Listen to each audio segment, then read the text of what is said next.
It's great to hear about some of the amazing innovations and the great work going out in the field to solve big challenges. But of course, the delivery of these innovations to everybody who needs them will depend on generosity. Without funding, even the most incredible innovations won't reach all the people who need them. But this is a tough time for that. Many countries who've been very dependable in terms of generosity and aid, and global health aid in particular, are cutting back. Fortunately, at least one country is setting a different example. This is a story of a country stepping up, not just for their own people, but for all of humanity. And that's in large part because the president of its government, Pedro Sanchez of Spain,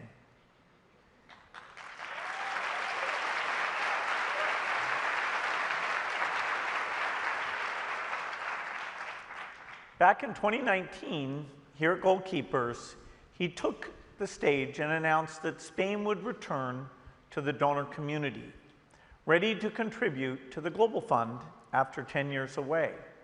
He said then, "You can depend on Spain." And over the last 6 years, his actions have matched those words. Spain's funding for global challenges, including global health, has increased. And there's a commitment to go even further, getting all the way to 0.7% of GDP by 2030.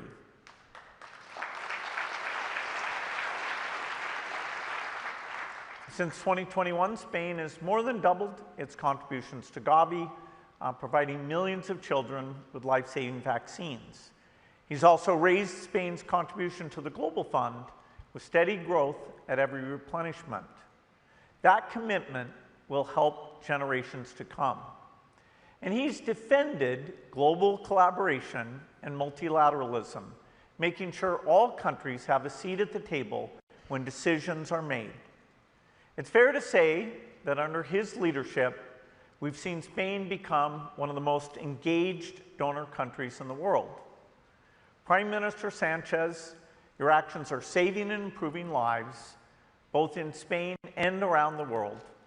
It's a great honor to present you with the Global Goalkeeper Award for 2025.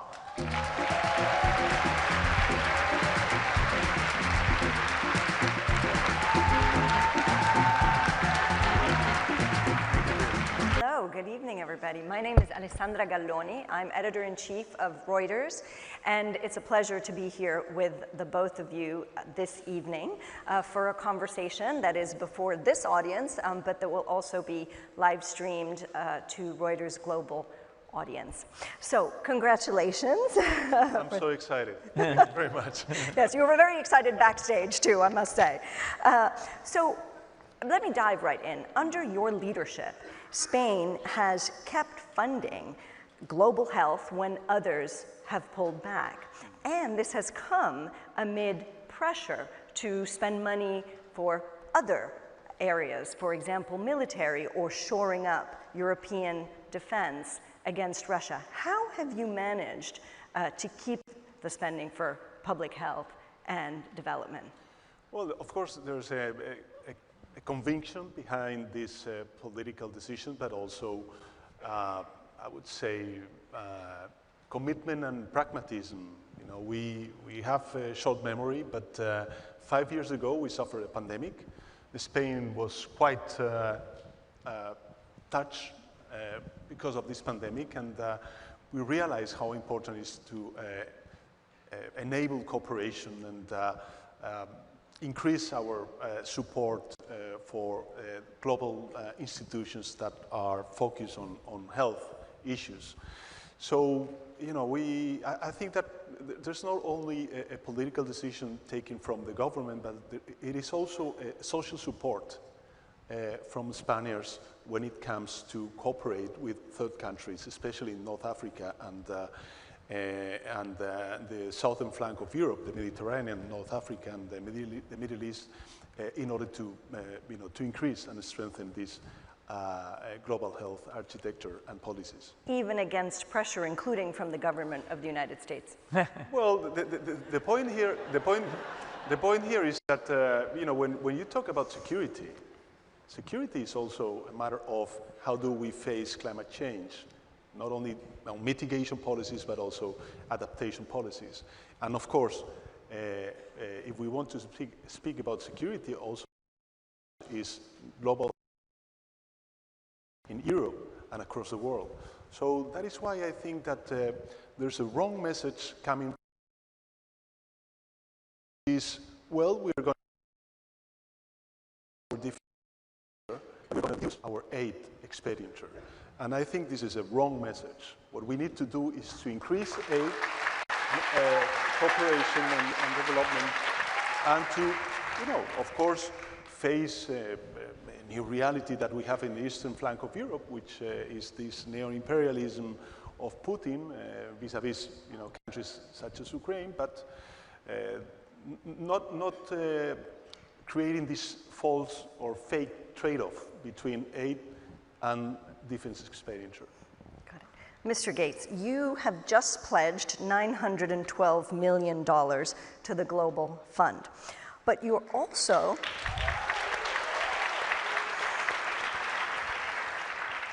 you also have been lobbying the U.S. government to restore support for global health programs. How's that going? Well, the Gates Foundation, if we look back on our 25 years, two of the things we're most proud of and that have clearly had incredible impact is joining others in the creation of Gavi to buy vaccines. And of course, we had that replenishment. We were together there just in June of this year. And now we have a global fund replenishment that's taking place, kind of a rolling set of announcements between now and the end of the year. And so today, literally this minute, we're announcing that commitment where we're maintaining the support we provided 3 years ago. You know, we're definitely in dialogue with all the rich countries saying, hey, of all the government money you spend, you know, this is saving lives way more effectively. And, you know, please, for the most generous, provide up to 2% of your budget, but on average, it's about 1% broadly for all of aid, global health being a very important component of it. I do think Americans should be proud that on global health and HIV in particular, the country has been very generous. That goes back to 2001, where in a very bipartisan way, President Bush created both the bilateral program, PEPFAR, and the multilateral program, Global Fund. And heretofore, and I hope, and you could say I'm optimistic, the US has provided a third of all the funding for Global Fund. So they've been by far the biggest donor. The European donors collectively about match the United States. But the United States has shown great leadership on this, and that's an organization that's extremely well run, very low overhead, working on, of course, HIV, malaria, and TB. We have exciting new tools for every one of those diseases. For example, a shot that protects a woman for 6 months, and we'll get the cost of it down over the next couple of years. So it's only $40 for an entire year of protection, which would mean coming in twice. So you know, everyone who really goes to Africa and sees this work comes away deeply affected. And so we hope to see the U.S. continue to provide leadership here. So just in your optimism then, is there a specific program or programs that you think might get that fresh injection from the U.S. government as a result of your conversations? Yeah, so with the U.S. government, usually this is a question for the Congress, where the Congress did provide in the budget that's currently active very generous funding for these programs. Some of that money, a little over half, is not being spent today, although there's some discussion about some of that coming back. So we have to have really two things here. We have to have the Congress pass a budget, which I'm 90% sure will be quite generous on these global health programs, at most a very modest cost. And then we have to convince the administration that actually fulfilling that budget commitment is a great thing for the United States. And I'm also optimistic about that. Okay. We talked just now about vaccines, so I have to ask you, what is your assessment on or of Robert F. Kennedy Jr.'s U.S. vaccine policy and U.S. global leadership on public health? Well, obviously, I have been very involved with vaccines, and the biggest single reason why childhood death went from 10 million down to 5 million is because of the availability of new vaccines. There were really three, one called pentavalent, one called rotavirus for diarrhea, and one called pneumococcus for pneumonia. And those have been made available to all the world's children. We've reduced the cost very dramatically, which is making room for new vaccines for things like RSV, HPV, which is to prevent cervical cancer. It's an incredible story, and we have a great pipeline of vaccines coming. It is tragic that we see this vaccine skepticism, because even though the number of additional deaths in the rich world is likely to be modest, you know, every life should count, and when the poor countries hear that skepticism, it spreads there as well. And there, you know, the chance of a child dying when they get measles is about 30% versus about 1% in rich countries. And so tragically, that skepticism, which is not well-founded, will have caused more deaths outside the country than inside the country. And so, you know, we're, you know, carrying the message about the value of vaccines, and of course, very serious about the safety testing to make sure that the benefit is overwhelming. So with RFK Jr., you've agreed to disagree? On vaccines, yes. You know, I've met with him, and there are other things like this HIV cure work that is what's called a gene editing approach. And so I'm hoping in some areas we can work together, because the US government research budget has always been a huge supporter of global health innovation. Prime Minister Sanchez, we are on the eve of the UNGA, and of course, the war in Gaza looms large this week. In a major shift, just in these hours, France, the UK, Australia, and Canada have joined you. You were the first in recognizing a Palestinian state.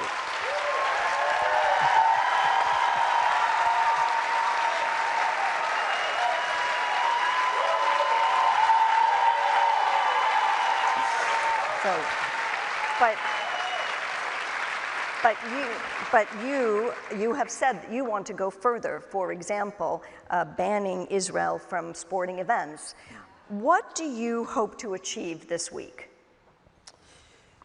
So, you know, I had the chance to meet Prime Minister Netanyahu like 2 months after these horrible and terrible terrorist attacks perpetrated by Hamas, and we condemn it, and we urge Hamas to release the hostages. And this is, you know, was really clear, stated by the Spanish government, and I believe the whole international community.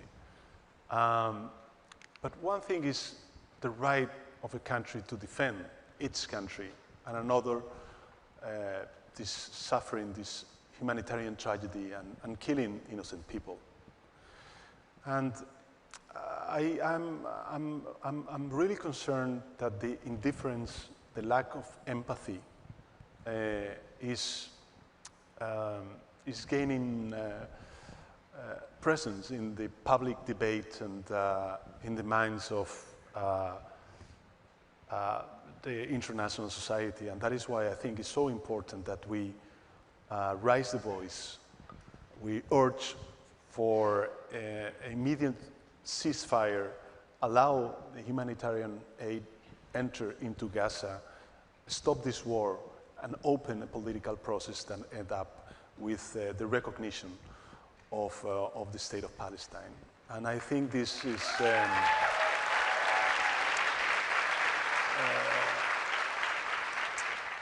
this is a must, no, for the international community. And you know, coming from Europe, coming from a European country, I always share with my peers in the European Council that the same values and principles that we are defending in Ukraine are the same values that we should defend in Palestine, which are international law and international humanitarian law. And I think that when you see after 2 years, the question that the Israeli society should answer is if they are today, or their country is more secure than before the war.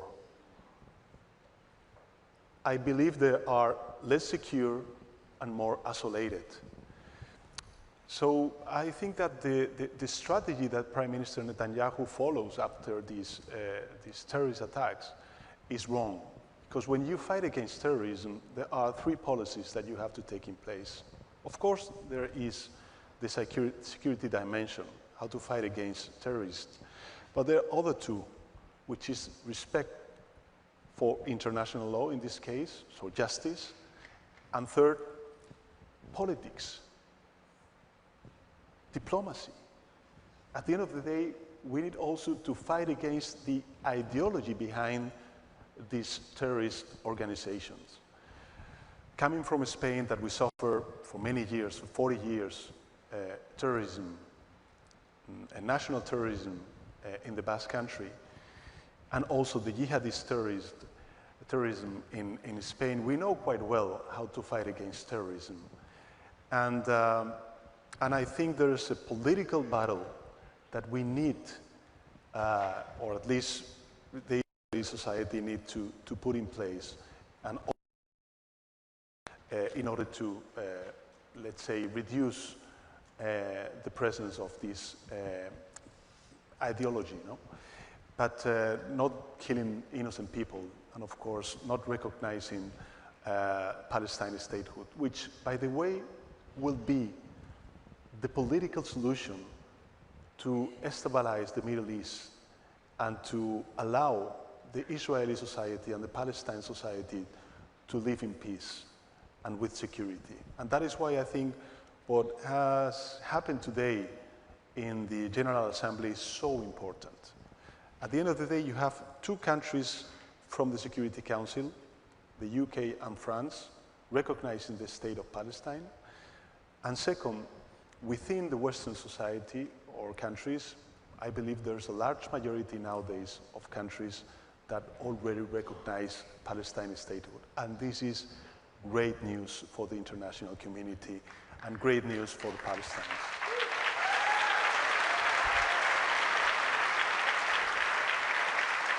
Mr. Gates, in your opening speech, you spoke about this being a miraculous time for innovation, and of course you spoke of AI. Can you tell us what you are most excited about? And also, some say that big tech is spending too much on this technology. What do you think?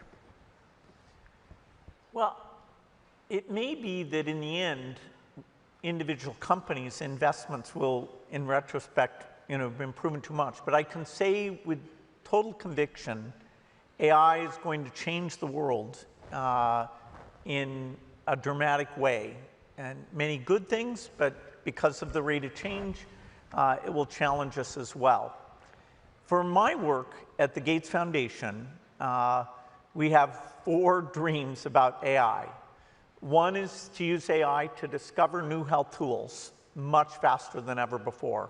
And that is already happening in a way that makes my job fun and surprises me every single month. The second, which we're just at the very beginning of, is that if you're in a low-income country and you have a cell phone, in your native language, you should be able to talk to a virtual doctor and get advice and understand, okay, when do I need to go to the clinic? If you're a person living with HIV, if you're a pregnant mother. And doing that with very high quality and at a reasonable cost does seem within grasp. And so for the next few years, we'll have pilots and really look at enabling healthcare delivery. The two other scenarios, one that not everybody works on, but agriculture after health, which is 70% of our work. Our next biggest program is our work in agriculture. And so the dream is that the poorest farmer in Africa in their native language would have better agricultural advice than the richest farmer today in the United States or Spain has about prices and weather and varieties and diseases. They'll be talking through with data about their particular, even fairly small plot of land. And then finally is AI in education. And so, you know, it's the biggest technical revolution in my lifetime. It's built on the digital revolution that I got to be a part of. And the foundation is going to try to make sure that even the poorer countries are benefiting as quickly as the rich countries. So we have only a couple more minutes, unfortunately, but in your autobiography, you say that you have a recurring dream, including now, that you're at Harvard, your alma mater, and that you don't know where your class is, you don't know which textbook you need, you're wandering around looking for the exam room, and you are sure that you will fail. What do you worry you will fail at now? Well, there are days when I look at the cause that we're talking about here, in helping children survive and thrive, and I think, what are we doing wrong? I mean, isn't this pretty straightforward that we shouldn't cut the resources going to this work? And what am I missing? You know, why do we do such a bad job? I had a period of time between 2000 and 2008 where I was still full-time at Microsoft, but part-time for the foundation. So I'd go to a big global event like Davos, and on one day I would announce a new piece of software, and you know, the press was there and so excited, and oh my God, this is so great, which it was. And then, you know, the next day I would go to the Gavi press conference. Okay, we're just saving millions of children's lives, and we just, you know, rolling out the rotavirus vaccine, and like nobody would be there.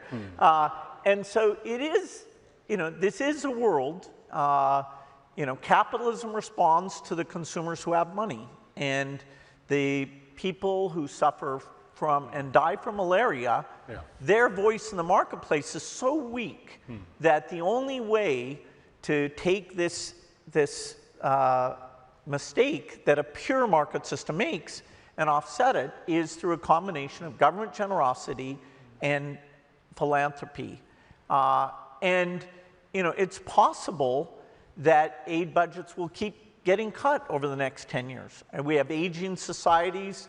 You know, we have a request to get defense spending up to 5% of GDP, which you could, you know, spend all the aid budgets 4 times over just by, if you cannibalize them, trying to get to a number that high. So I don't know that will succeed, but it certainly is the most moral cause that I've ever been involved in, so it really should succeed.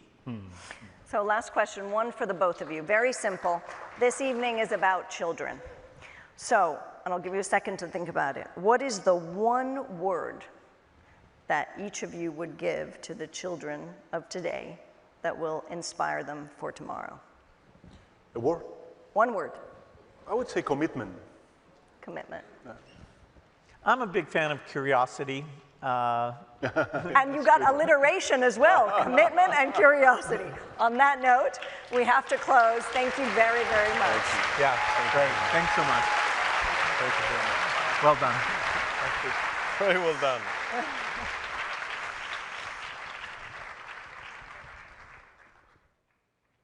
done. you.